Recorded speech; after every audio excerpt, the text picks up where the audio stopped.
커피 산지의 수확 시기에 맞춰 맛과 향이 살아있는 신선한 생두를 고르는 것이 로스팅 과정의 첫 번째 단계입니다. 커피 생두는 농산물이기에 오래된 생두는 시간이 지나며 맛과 향이 떨어지므로 각 산지의 수확 시기에 맞춰 신선한 생두를 사용하는 것이 중요합니다. 로스팅에서 제일 중요한 건 시간과 온도인데요.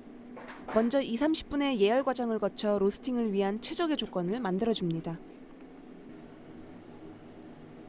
서서히 온도를 올려 210도에 이르면 생두를 투입해 볶기 시작합니다.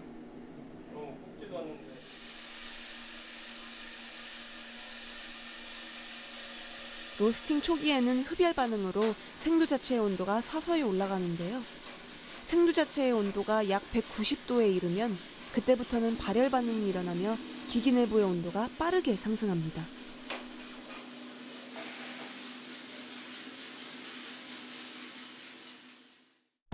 생두에 고열이 가해지면 몇 가지 변화가 나타나는데요. 수분이 증발하면서 무게는 약 15%에서 20% 감소하고 생두세포 속의 압력이 높아져 부피는 60%가량 커지며 색은 점차 짙은 갈색으로 변화합니다. 또한 무게는 줄고 부피가 늘면서 생두는 분쇄되기 쉬운 상태로 변화해 손으로도 쉽게 부서집니다. 이러한 과정에서 캐러멜, 탄소, 휘발성의 향 등 커피의 맛과 향을 결정짓는 800여 가지 성분이 형성됩니다. 로스팅 시간에 따라 맛과 향, 색의 변화를 8단계로 세분화한 표인데요. 보통 시나몬 로스팅까지는 신맛이 강하고 좀 더 로스팅이 진행되면 생두는 짙은 갈색을 띠게 됩니다. 풀시티 로스팅에 이르면 옅은 신맛과 단맛이 감돌고 프렌치 로스팅 이후에는 신맛은 거의 사라지고 쓴맛이 나타납니다. 로스팅 시간이 길어질수록 쓴맛과 나쁜 향미가 커지기 때문에 정확한 시간에 로스팅을 끝내고 빨리 식히는 과정이 중요한데요. 배출된 원두를 휘저으며 찬 공기를 불어넣어 냉각시키는 방식이 일반적입니다. 아무 맛도 향도 없이 그저 딱딱한 씨앗에 불과했던 생두가 까다로운 로스팅 과정을 거쳐 갈색의 독특한 맛과 향을 가진 원두로 탄생했는데요. 원두가 준비되면 추출을 위해 원두를 분쇄하는 과정이 필요합니다. 원두의 표면적을 최대한 넓혀서 추출이 잘 일어날 수 있도록 가루 형태로 바꾸는 과정인데요. 잘게 분쇄된 원두는 공기와 접촉하는 표면적이 넓어져 향미가 빨리 사라지므로 추출 직전에 분쇄하는 것이 가장 좋습니다.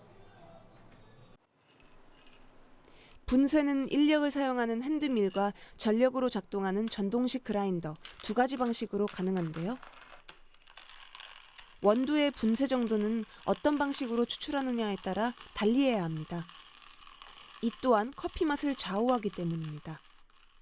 에스프레소 같은 경우는 압력이라는 걸 이용하기 때문에 좀 더 가늘어야 되는 거고요. 브루잉이라고 저희가 칭할 수 있는 핸드드립 같은 경우는 중력으로 인해서 흐르는 거기 때문에 조금 더 굵어야 됩니다. 그렇지 않으면 추출이 원활하게 되지 않기 때문에 입자의 크기가 조금 달라질 수 있습니다.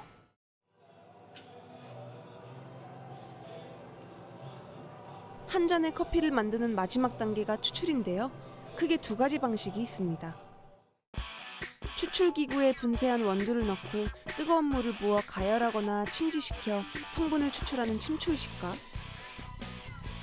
분쇄한 원두를 필터에 담아 뜨거운 물을 부어 투과시켜 성분을 추출하는 여과식입니다.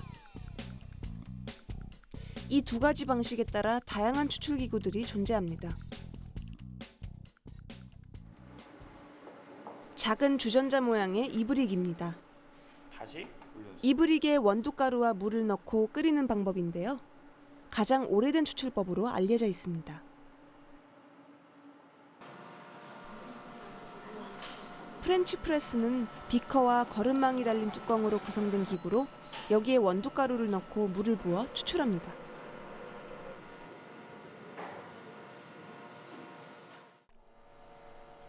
커피 전문점에서 흔히 쓰는 에스프레소 머신은 고온 고압을 이용해 단시간에 커피를 추출할 수 있습니다. 핸드드립은 깔때기 모양의 드리퍼에 원두가루를 담은 뒤 따뜻한 물을 천천히 통과시켜 추출하는 방식인데요. 이 과정 중 원두가루 안에 수많은 물질이 용해되면서 풍부한 향미의 커피가 만들어지는 것입니다.